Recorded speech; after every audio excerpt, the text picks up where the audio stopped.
you to poop. Where there's smoke, they pitch back.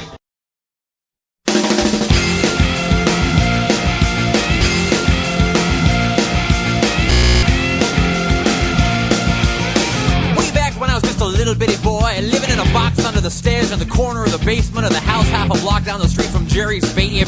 You know the place. Well, anyway, back then life was going swell and everything was just great. Except, of course, for the undeniable fact that every single morning my mother would make me a big old bowl of sauce for breakfast. Big bowl of sauce! Every single morning! It was driving me crazy! I said to my mom, I said, "Hey, Mom! Fuck you!" And my dear sweet mother, she just looked at me like a train. And she leaned right down next to me. And she said... And then she tied me to the wall and stuck a funnel in my mouth and force-fed me nothing but sauce till I was 2.5 years old. That's when I swore... Street'll gladly shave your nickel! Doo-doo, yeah! Well, let me tell you, people, it wasn't long at all before my dream came true. Because the very next day, a local radio station had this contest to see who could correctly guess the number of molecules and up your ass. I was off by 3, but I still won the grand prize. That's right, a first-class one-way ticket to Jerry's Bait Shop. We went into a tailspin and crashed into a hillside, and the plane exploded in a giant fireball, and everybody died. Except for me. You know why? I hate Nick.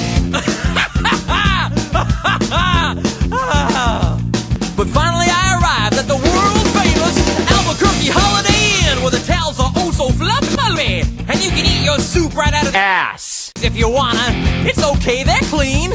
Well, I checked into my room and I turned down the AC and I turned on the Spectrovision. When I turned down the AC and I turned on the Spectrovision. When I turned down the AC and I turned on the Spectrovision.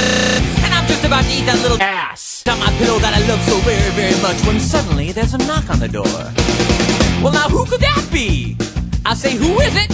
No answer. Who is it? There's no answer. Who is it? They're not saying anything. So finally I go over and I open the door, and just as I suspected, Max Teasing Pro is here. What's Max Teasing Pro is here? Max Teasing Pro is here.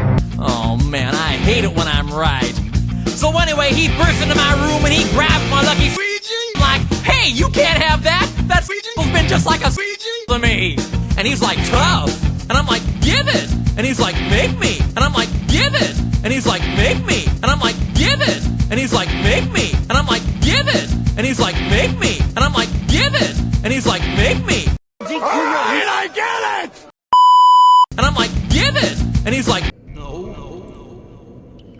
So I grabbed his leg and he grabbed my esophagus and I bit off his ear and he chewed off my ass. And I took out his appendix and he gave me a colonic irrigation. Yes, indeed, you better believe it. And somehow in the middle of it all, the phone got knocked off the hook. And 20 seconds later, I heard a familiar voice. And you know what it said? I'll tell you what it said. It said... The Fitness Gram Pacer test is a multi-stage aerobic capacity test that progressively gets more difficult as it continues. The 20-meter pacer test will begin in 30 seconds. Line up at the start. The running speed starts slowly, but gets faster each minute after you hear this signal. A single lap should be completed each time you hear this sound. Remember to run in a straight line, and run as long as possible. The second time you fail to complete a lap before the sound, your test is over. The test will begin on the word start. On your mark, get ready, start.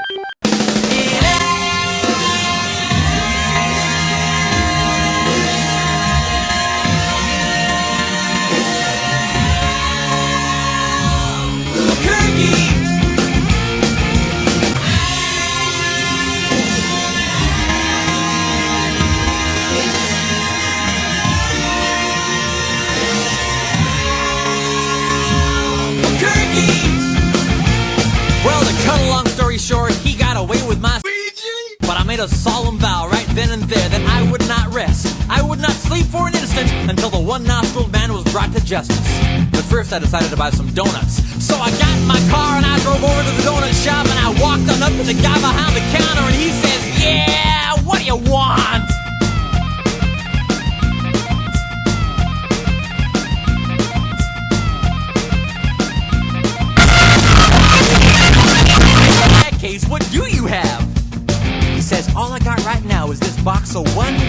starving, crazed weasels. I said, okay, I'll take that. So he hands me the box and I open up the lid and the weasels jump out. You know, I think it was just about that time that a little ditty started going through my head. I believe it went a little something like this.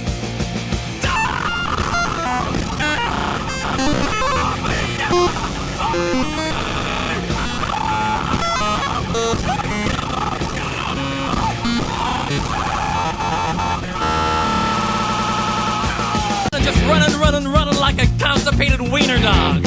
And as luck would have it, that's exactly when I ran into the girl of my dreams. Her name was Zelda.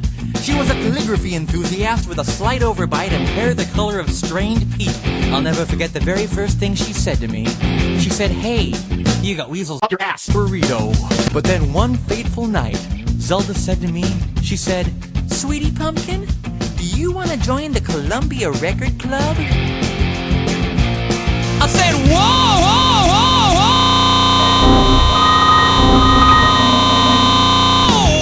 Hold on now, baby. I'm just ready for that kind of a commitment. So we broke up and I never saw her again, but that's just the way things go.